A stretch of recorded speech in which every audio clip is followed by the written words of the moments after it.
আকাশবাণী কলকাতা। খবর পড়ছি দেবাঞ্জলি মণ্ডল। প্রথমে বিশেষ বিশেষ খবর। স্বামী বিবেকানন্দের ১৬১তম জন্মবার্ষিকী উপলক্ষে প্রধানমন্ত্রী আজ মহারাষ্ট্রের নাসিকে ২৭তম জাতীয় যুব উৎসবের সূচনা করছেন। সারা দেশে যথাযোগ্য মর্যাদায় দিনটি পালিত হচ্ছে। শ্রদ্ধা জানিয়েছেন রাষ্ট্রপতি, প্রধানমন্ত্রী এবং ক্রীড়া ও যুব বিষয়ক মন্ত্রী। পুরনিয়োগ দুর্নীতি মামলার তদন্তে আজ সকাল থেকেই ইডি আধিকারিকেরা শাসক দলের মন্ত্রী, বিধায়ক ও নেতাদের বাড়িতে তল্লাশি চালাচ্ছেন। গঙ্গাসাগর মেলা উপলক্ষে সাগরে কপিলমুনির আশ্রম প্রাঙ্গণে পুণ্যার্থীদের ঢল নামছে। প্রধানমন্ত্রী নরেন্দ্র মোদী অযোধ্যায় রাম মন্দিরে প্রাণ প্রতিষ্ঠার আগে ১১ দিন ব্যাপী এক বিশেষ আচার অনুষ্ঠানের সূচনা করেছেন। উত্তর পশ্চিম ভারতের বিস্তীর্ণ অঞ্চল আগামী ৩-৪ দিন অতি ঘন কুয়াশায় ঢাকা থাকতে পারে বলে ভারতীয় আবহাওয়া দপ্তর আইএমডি জানিয়েছে। আসছি বিস্তারিত খবরে। স্বামী বিবেকানন্দের ১৬১তম জন্মবার্ষিকী উপলক্ষে প্রধানমন্ত্রী নরেন্দ্র মোদী আজ মহারাষ্ট্রের নাসিকে ২৭তম জাতীয় যুব উৎসবের সূচনা করছেন। দেশের যুবাদের উদ্দেশ্যে ভাষণও দেবেন তিনি। স্বামী বিবেকানন্দের জন্মদিনে তাঁর মতাদর্শ ও চিন্তাভাবনাকে সম্মান জানাতে প্রতিবছর ১২ই জানুয়ারি জাতীয় যুবা দিবস পালিত হয়। এবছর জাতীয় যুবা দিবসের মূল ভাবনা হল my Bharat Viksit Bharat @2047 by the youth for the youth. এই উপলক্ষে এক রোড শোতে প্রধানমন্ত্রী অংশ নিয়েছেন। কেন্দ্রীয় যুব ও ক্রীড়ামন্ত্রী অনুরাগ সিং ঠাকুর জানিয়েছেন, জাতীয় যুব উৎসব দেশের যুব সমাজের শক্তিকে তুলে ধরবে। ২০৪৭ সালের মধ্যে উন্নত ভারত গড়ে তোলার শপথ নেবে ভারতীয় তরুণেরা। এবছর যুব কল্যাণ মন্ত্রকের পক্ষ থেকে বিভিন্ন সরকারি দপ্তরের সহযোগিতায় সব জেলায় দিনটি উদযাপনে একাধিক কর্মসূচি হাতে নেওয়া হয়েছে। দেশের বড় শহর ও ৭৫০টি জেলা সদর দপ্তরে পথ নিরাপত্তা সচেতনতা অনুষ্ঠানের আয়োজন করা হয়েছে। প্রধানমন্ত্রী নরেন্দ্র মোদী আজ মহারাষ্ট্রে ৩০,৫০০ কোটি টাকারও বেশি অর্থের একাধিক উন্নয়নমূলক প্রকল্পের উদ্বোধন ও শিলান্যাস করবেন। তিনি অটল বিহারী বাজপেয়ী সেওয়ারি নাহাভা সেবা অটল সেতুর উদ্বোধন করবেন। শহরের পরিবহন ব্যবস্থার উন্নয়নের লক্ষ্যে এই সেতু নির্মাণ করা হয়েছে। ২০১৬ সালের ডিসেম্বরে প্রধানমন্ত্রী এই সেতুর ভিত্তিপ্রস্তর স্থাপন করেছিলেন। ২১.৪ কিলোমিটার দৈর্ঘ্যের ৬ লেনের এই রাস্তা সমুদ্রের ওপরে রয়েছে ১৬.৫ কিলোমিটার এবং স্থলভাগে রয়েছে ৫.৫ কিলোমিটার। স্বামী বিবেকানন্দের ১৬১তম জন্মবার্ষিকী আজ সারা দেশে যথাযোগ্য মর্যাদায় এবং শ্রদ্ধার সঙ্গে পালিত হচ্ছে। স্বামীজির জন্মদিনে আজ সকাল থেকে বিপুল ভক্ত সমাগম হয়েছে বেলুর মঠে। ভোরে মঙ্গল আরতির মধ্য দিয়ে বিশেষ পূজার্চনার সূচনা হয়। নানা ধর্মীয় অনুষ্ঠানের পাশাপাশি আয়োজন করা হয়েছে সাংস্কৃতিক অনুষ্ঠানও। দেশ বিদেশের রামকৃষ্ণ মঠ ও মিশনে পালিত হচ্ছে আজকের দিনটি। কলকাতায় স্বামীজির জন্মভিটে সিমলা স্ট্রিটের বাড়িতে সকাল থেকেই সাধারণ মানুষ ও ভক্তদের ভিড়। স্বামী বিবেকানন্দের জন্মবার্ষিকী এবং জাতীয় যুব দিবস উপলক্ষে রাষ্ট্রপতি দ্রৌপদী মুর্মু ও প্রধানমন্ত্রী নরেন্দ্র মোদী তাঁর প্রতি শ্রদ্ধা নিবেদন করেছেন। রাষ্ট্রপতি বলেছেন, দার্শনিক ও মহান আধ্যাত্মিক ব্যক্তি স্বামী বিবেকানন্দ একজন সমাজ সংস্কারক ছিলেন, যিনি নিজেদের সমৃদ্ধ সাংস্কৃতিক ঐতিহ্য সম্পর্কে ভারতীয়দের সচেতন করে তুলতে সারা দেশ ভ্রমণ করেন। দেশ গঠন, মানব সেবা এবং পশ্চিমের দেশগুলিতে ভারতের আধ্যাত্মিকতা ছড়িয়ে দিতে এদেশের তরুণদের অনুপ্রাণিত করেন তিনি। প্রধানমন্ত্রী নরেন্দ্র মোদী বিশ্ব মঞ্চে ভারতীয় আধ্যাত্মিকতা ও সংস্কৃতির প্রতিষ্ঠা জোরদার করার কারিগর স্বামী বিবেকানন্দকে শত শত প্রণাম জানিয়েছেন। কেন্দ্রীয় ক্রীড়া ও যুব বিষয়ক মন্ত্রী অনুরাগ সিং ঠাকুর ও আধ্যাত্মিক গুরু স্বামী বিবেকানন্দকে তাঁর জন্মবার্ষিকীতে স্মরণ করেন। এদিকে রাজ্য স্তরেও দিনটি উপলক্ষে বিশেষ অনুষ্ঠানের আয়োজন করা হয়েছে। দক্ষিণ কলকাতার চেতলা পার্ক ও বিহালার পর্ণশ্রী বিবেকানন্দ উদ্যানে আয়োজিত এক অনুষ্ঠানে আজ সকালে স্বামীজির মূর্তিতে মালা দিয়ে শ্রদ্ধা জানান রাজ্যের পুর ও নগরোন্নয়ন মন্ত্রী ফিরহাদ হাকিম। রাজ্য সরকারের তরফে মধ্য কলকাতার হসপিটাল রোডে এক অনুষ্ঠানে মনীষীর মূর্তিতে মালা দিয়ে শ্রদ্ধা জানিয়েছেন রাজ্যের শিল্প ও বাণিজ্য মন্ত্রী ড শশী পাঁজা। নবান্ন ও বিধানসভা ভবনেও দিনটি যথাযোগ্য মর্যাদার সঙ্গে পালিত হচ্ছে। কেন্দ্রের ঘোষিত জাতীয় যুব দিবস উপলক্ষে এরাজ্যেও বীর সন্ন্যাসীর জন্মদিনটি শ্রদ্ধার সঙ্গে পালন করা হচ্ছে। এই উপলক্ষে স্বামী বিবেকানন্দের পৈতৃক বাড়িতে এক অনুষ্ঠানে বিরোধী দলনেতা শুভেন্দু অধিকারী স্বামীজির মূর্তিতে মালা দিয়ে শ্রদ্ধা জানান। এক পদযাত্রাতেও অংশ নেন তিনি। পরে এক টুইট বার্তায় শ্রী অধিকারী স্বামী বিবেকানন্দের প্রতি শ্রদ্ধা জানিয়ে বলেন, স্বামীজি ছিলেন আধুনিক ভারতের আধ্যাত্মিক জাগরণকারী এবং এক কালজয়ী যুব প্রতিমূর্তি। এদিকে বিজেপি যুব মোর্চা আজ বিকশিত ভারত দৌড়ের আয়োজন করে। পুরনিয়োগ দুর্নীতি মামলার তদন্তে ইডি আজ কলকাতা শহরে ত্রিমুখী অভিযান চালিয়েছে। ৬ ঘণ্টা ধরে দমকল মন্ত্রী সুজিত বসুর শ্রীভূমির দুটি বাড়িতে চলছে জোর কদমে তল্লাশি। তৃণমূল কংগ্রেস বিধায়ক তাপস রায়ের বউবাজারের বাড়ি এবং উত্তর দমদম পুরসভার প্রাক্তন চেয়ারম্যান সুবোধ চক্রবর্তীর বিরাটির বাড়িতে হানা দিয়েছেন কেন্দ্রীয় তদন্তকারী সংস্থার আধিকারিকেরা।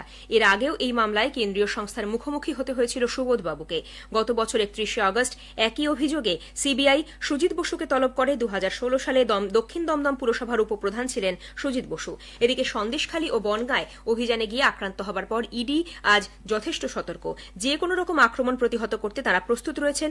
সকালে শ্রীভূমিতে মন্ত্রী অনুগামীরা ভিড় জমালে সিআরপিএফ জওয়ানরা তা সরিয়ে দেন। এদিকে ইডি আধিকারিকেরা আজ পুণ্যদিনে পুণ্য কাজ করতে গেছেন বলে মন্তব্য করেছেন বিরোধী দলনেতা শুভেন্দু অধিকারী। কলকাতায় আজ সাংবাদিকদের প্রশ্নের উত্তরে তিনি দাবি করেন, সুজিত বসু দক্ষিণ দমদম পুরসভায় নিয়োগ দুর্নীতিতে সরাসরি যুক্ত। সুজিতবাবুর নিকটাত্মীয়রা কামারহাটি পুরসভায় চাকরি পেয়েছেন বলে তিনি জানান।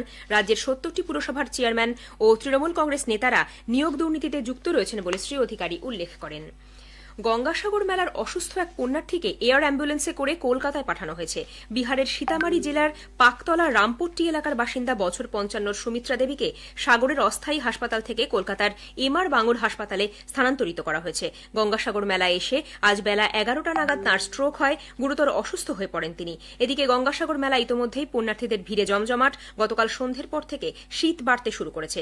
অন্যদিকে গঙ্গাসাগর মেলাকে জাতীয় স্বীকৃতি দেওয়ার আবেদন জানিয়ে রাজ্য সরকার কেন্দ্রকে আবারও চিঠি দিয়েছে। কুম্ভ মেলার মতো সাগর মেলাকেও আর্থিক সহায়তা দেবার আবেদন জানানো হয়েছে। এই খবর আপনারা শুনছেন আকাশবাণী কলকাতা কেন্দ্র থেকে। প্রধানমন্ত্রী নরেন্দ্র মোদী অযোধ্যায় রাম মন্দিরে প্রাণ প্রতিষ্ঠার আগে 11 দিন ব্যাপী এক বিশেষ আচার অনুষ্ঠানের সূচনা করেছেন। সামাজিক মাধ্যমে শেয়ার করা এক বার্তায় তিনি বলেন, এই প্রাণ প্রতিষ্ঠা অনুষ্ঠানের মাধ্যমে সারা দেশে রাম ভক্তির অনুভূতি সঞ্চারিত হয়েছে। গোটা ঘটনাকে ঈশ্বরের এক অভূতপূর্ব আশীর্বাদ বলে উল্লেখ করেন প্রধানমন্ত্রী। मेरा ये सौभाग्य है कि 11 दिन के अपने अनुष्ठान का आरंभ मैं नासिक धाम पंचवटी से कर रहा हूँ। पंचवटी वो पावन धरा है जहाँ प्रभु श्री राम ने काफी समय बिताया था।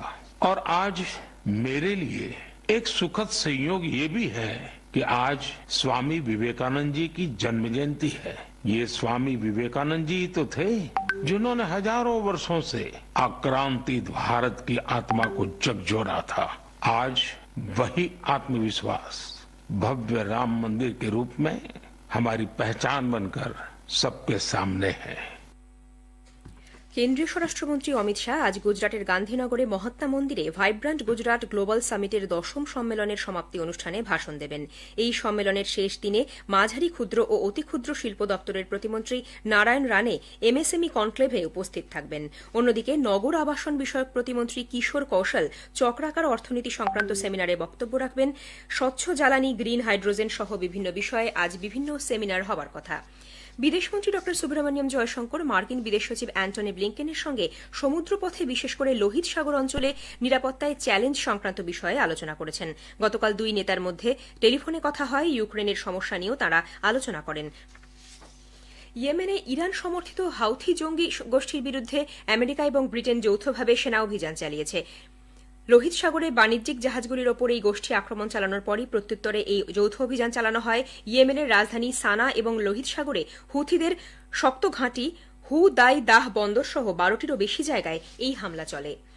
ভারতীয় আবহাওয়া দপ্তর আইএমডি জানিয়েছে, দিল্লি, জাতীয় রাজধানী অঞ্চল সহ সমগ্র উত্তর পশ্চিম ভারতে ঘন কুয়াশার জেরে কিছু কিছু জায়গায় দৃশ্যমানতা শূন্যে পৌঁছবে। পাঞ্জাব, হরিয়ানা, উত্তরপ্রদেশ, মধ্যপ্রদেশেও দৃশ্যমানতা কমার সম্ভাবনা। উত্তর পূর্ব ভারতে বইছে শৈত্যপ্রবাহ। রাজস্থান, পাঞ্জাব এবং হরিয়ানা সহ সমগ্র উত্তর ভারতে আজ কনকনে ঠান্ডা অনুভূত হচ্ছে। মধ্য ও পূর্ব ভারতে আগামী দুদিন বেশ কিছু অংশে ন্যূনতম তাপমাত্রা 2 থেকে 3 ডিগ্রি কমার সম্ভাবনা। পশ্চিমবঙ্গ ও অসমেও কুয়াশার কারণে আগামী 3 দিন দৃশ্যমানতা কম থাকবে। পশ্চিমী ঝঞ্ঝা কাটতেই পৌষের শেষ বেলায় কলকাতা সহ দক্ষিণবঙ্গের তাপমাত্রা এক ধাক্কায় 3 ডিগ্রি কমেছে। পশ্চিমাঞ্চলের জেলাগুলিতে তাপমাত্রার পারদ ঘোরাফেরা করছে 10 থেকে 11 ডিগ্রির মধ্যে। কলকাতায় আজ সকালে সর্বনিম্ন তাপমাত্রা রেকর্ড করা হয় 14.1 ডিগ্রি সেলসিয়াস। স্বাভাবিক গতকাল সর্বোচ্চ তাপমাত্রা ছিল 25.1 ডিগ্রি সেলসিয়াস। সকালের দিকে ঘন কুয়াশা লক্ষ্য করা যায়, যদিও মাঘের শুরুতেই তাপমাত্রা খানিকটা বাড়বে বলে আবহাওয়া দপ্তরের পূর্বাভাস। শেষ করার আগে খবরের বিশেষ কিছু অংশ আরও একবার। স্বামী বিবেকানন্দের 161তম জন্মবার্ষিকী উপলক্ষে প্রধানমন্ত্রী আজ মহারাষ্ট্রের নাসিকে 27তম জাতীয় যুব উৎসবের সূচনা করছেন। পুরনিয়োগ দুর্নীতি মামলার তদন্তে আজ সকাল থেকেই ইডি আধিকারিকেরা শাসক দলের মন্ত্রী বিধায়ক ও নেতাদের বাড়িতে তল্লাশি চালাচ্ছেন। গঙ্গাসাগর মেলা উপলক্ষে সাগরে কপিল মুনির আশ্রম প্রাঙ্গণে পুণ্যার্থীদের ঢল নামছে। প্রধানমন্ত্রী নরেন্দ্র মোদী অযোধ্যায় রাম মন্দিরে প্রাণ প্রতিষ্ঠার আগে 11 দিন ব্যাপী বিশেষ আচার অনুষ্ঠানের সূচনা করেছেন। খবর শেষ হলো।